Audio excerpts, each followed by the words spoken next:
Well, good afternoon. We are live here at CPAC in Orlando, Florida. I'm Zoe Sozo, and I'm joined here with Judd Dunning. Judd Dunning, we just had a brief conversation on the outside here, but he's going to tell you all who he is and kind of his role in the conservative movement as well.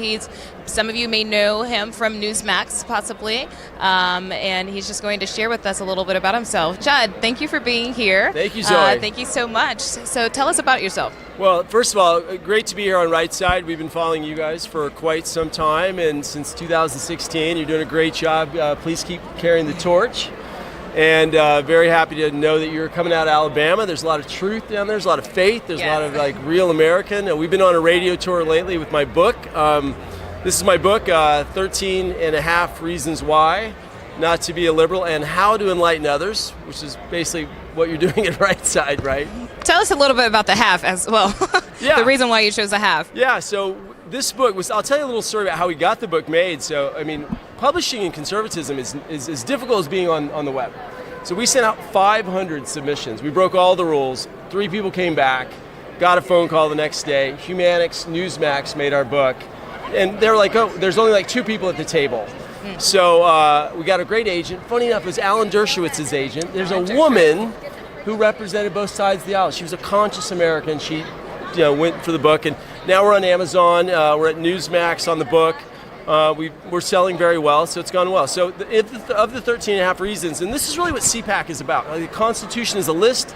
The Bible is a list, right? CPAC really is a redefining, I think, of a list of reasons what we're going to stand for, particularly since Trump's gone out of office, since we're under this onslaught of socialism through the left. I mean, this is blatant socialism. Let's not call it anything else. There's 6% of people in the progressive hard left, but they're running 90% of our policy base, and they're just, all the classical liberals are just being trampled over right now. So our book has the main reasons of ideology, and I wrote it to all of my liberal friends. I was a liberal when I was young. I got completely brainwashed in Hollywood.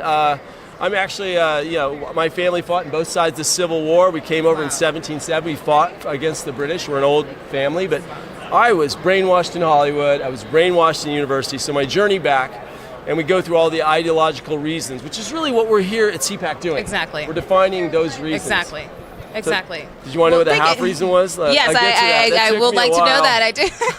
So the half reasons is about Nancy Pelosi because she's always half drunk. No, I'm kidding. No, it's about the half reasons about life. So we thought in this society, sadly enough, I'd rather put life first. But the truth is we put it at the end outside of ideology so that people could get to it, because it's more important than whether you're a Republican or Democrat, the primacy of life. So it's kind of a trick.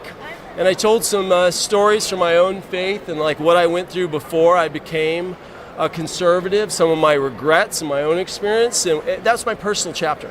Right. And a lot of us, yes, we've come to the realization that faith is the foundation, and we cannot run government without God. And I think it's important what you're doing as well, finding your voice. And even though you're going through the censoring and all the banning and all these things, you're able to come out with a book and to explain the issues that are on the left. So for our culture, to specify for our culture, the young people who are at these colleges and such, what is it that we need to be doing now with the new administration, and what should we be doing in our community at a more local basis to prepare ourselves for the next election and for what the future of America will be?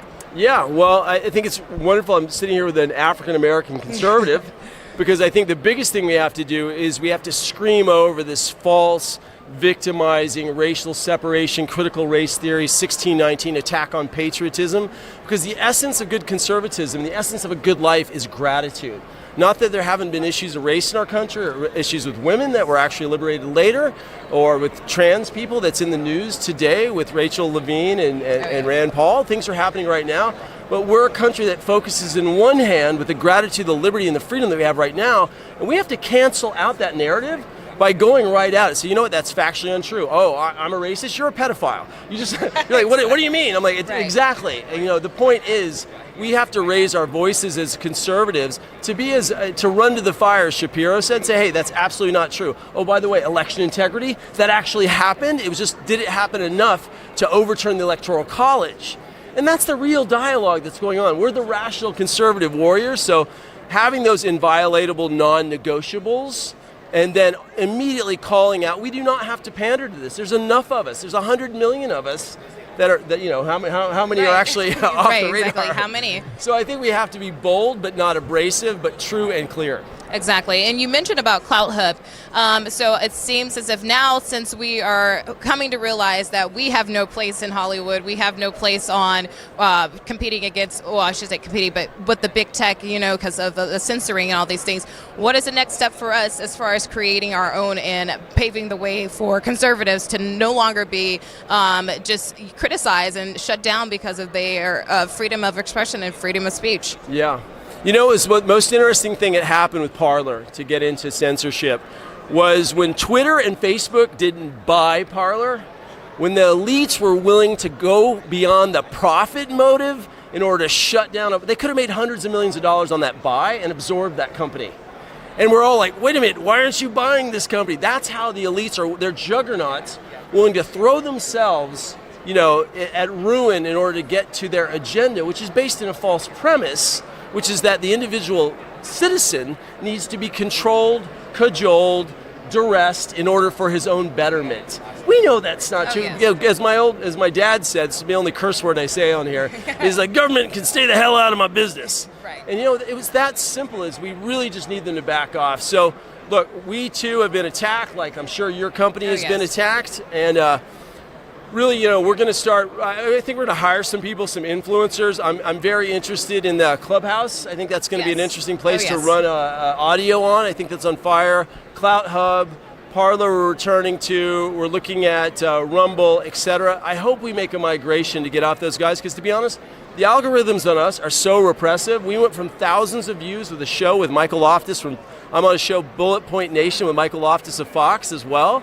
And we went for a period like 3 views from thousands and thousands. The algorithms completely censored us. Right. So, I love what you're doing. And again, I experienced back in 2017, right before all of this was, jumping off, where I was signed with an agency, and they ended up finding out that I was a Trump supporter, and they ended up firing me for this. So it's like, how can we take back the influence here in, again, Hollywood, in the America, and not allow us to continue, being shut down for these, for practicing our freedoms? But, you touched on those very well, and I appreciate that. Is there anything else that you would like to add to our viewers who want to know a little more about you, where they can follow you, where they can purchase your book? Thank you so much. Yes. Well, first of all, I'm a follower of you guys, so keep up the good work, and thank you so much. It's so great to meet you today at CPAC. It's such a great, refreshing, we're not the losing party, we're the reorganizing party. Oh, yes. Who I stand the fact that this was a contaminated process. So here we are rallying up. So good to meet you. Yes, you can buy our book, 13 1/2 Reasons Why Not to Be a Liberal, and How to Enlighten Others, on Amazon. You can also buy it at Newsmax/13. You can catch me, I now have a weekly article on Newsmax Insiders. And you can catch me on American Agenda and the National Report Wednesdays and Fridays. And lastly, we have a comedy show at Bullet Point Nation.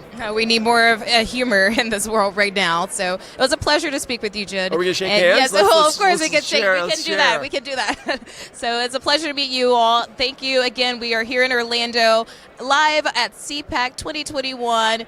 Stay tuned for more interviews and for more speakers.